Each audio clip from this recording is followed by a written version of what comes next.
Hey there, my name is Megan and welcome back to my channel and happy Halloween. So today I thought I would film a bonus video for you guys sharing with you 5 of my favorite creepy short stories of all time.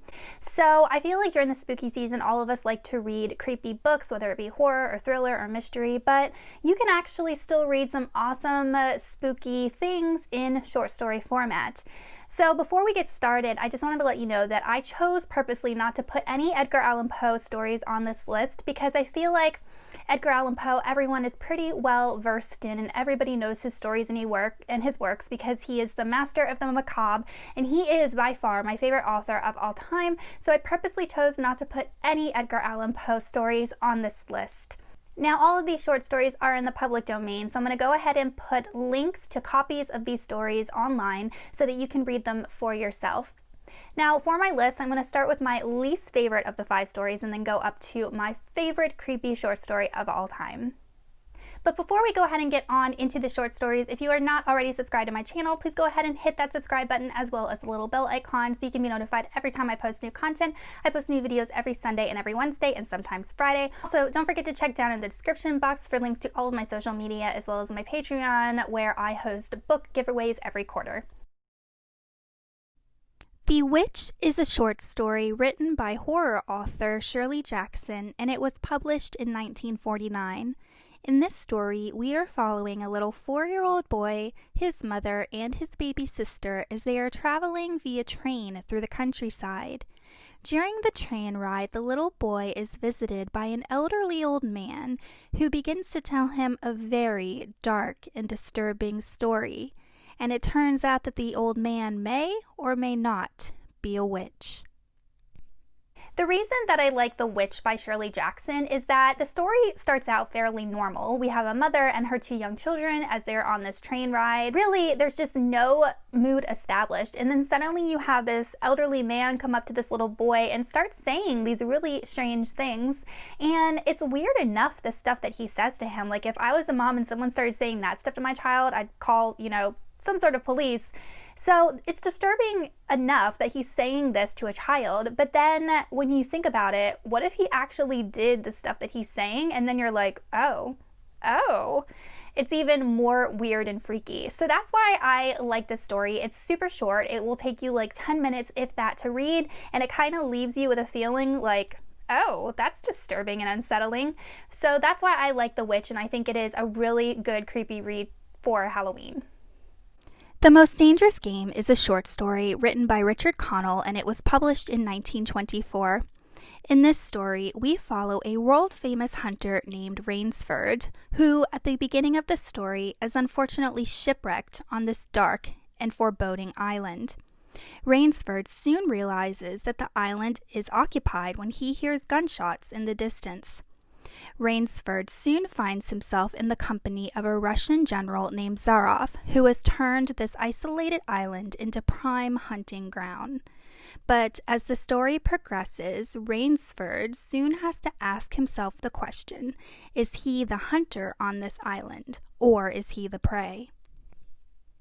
The Most Dangerous Game is another one of my favorite short stories, and this one is the longest out of all of these short stories. It will probably take you 45 minutes to an hour to read, but I personally love it because I love the isolated island setting, the fact that no matter what happens, Rainsford is trapped on the island with Zarov, and I really love the irony of the story because you got to remember that Rainsford is celebrated for being this famous hunter, and he brags about all of the things that he has killed. So I just really love the irony that's in the story, and it's just got a great dark, creepy, ominous island atmosphere. And General Zarov, I think, is a great antagonist because he's one of those antagonists that will sit there and justify how evil he is to the point where the reader's like, yeah, I can see that point of view, and then you have to stop and realize, oh, I'm agreeing with a psychopath. So it's definitely one of my favorite stories, and I highly suggest reading it. Three Skeleton Key is a short story written by the French author Georges Gustave Toudouze, and it was originally published in English in 1937. In this short story, we follow 3 lighthouse keepers as they are employed on this isolated island miles and miles away from shore. One day, they see a ship coming close to them and realize that there is no crew on the ship. But as the story progresses, we see that something far darker and evil lurks on the ship, and that evil presence begins to infiltrate the small lighthouse island. Three Skeleton Key is a story that I came across on accident one day when I was kind of doing research when I was lesson planning one day years and years ago, and it was translated from French into English. And the reason that I like Three Skeleton Key is Three Skeleton Key also has that isolated island setting. You have these three lighthouse keepers that are on this rock island with just this lighthouse, and they tend to this lighthouse, and there is no one around who could help them if they get into trouble. And suddenly they see this ship and they think it's a ghost ship. So there's all of this foreshadowing. But then what's on the ship is really surprising, because when I first read that, I was like, that is such a random thing to say lives on a ship. But then when they start attacking these lighthouse keepers and the way that the author describes these things, it is just scary and disgusting, and it just gave me the willies and the shivers. And I remember I read it with my students one year and they were all like, that is absolutely disgusting. So I just thought that it was something simple that was turned into something utterly terrifying. And I like this story because it also incorporates the idea of going insane because of a traumatic experience that happened to you. So Three Skeleton Key is another one that I highly recommend reading. The Monkeys Paw is a short story written by W.W. Jacobs, and it was published in 1902. In this story, we follow Mr. and Mrs. White and their son as they live a quiet, peaceful life in the English countryside. One day, they are visited by a friend of theirs, a military man who has just returned from India. He tells the story of a fakir who gave him a monkey's paw and begins to show the Whites this monkey paw, telling them that it has the ability to grant 3 wishes. But what the Whites don't know, as they take the paw and make a wish, is that these wishes come with an enormous price for interfering with fate. I like the Monkey's Paw because it really spins the 3 wishes tale. Now we have this dead, shriveled monkey's paw that does grant wishes, but at dire consequences. And I really liked how the author incorporated consequences that were extremely relevant and believable to the wish that the Whites made.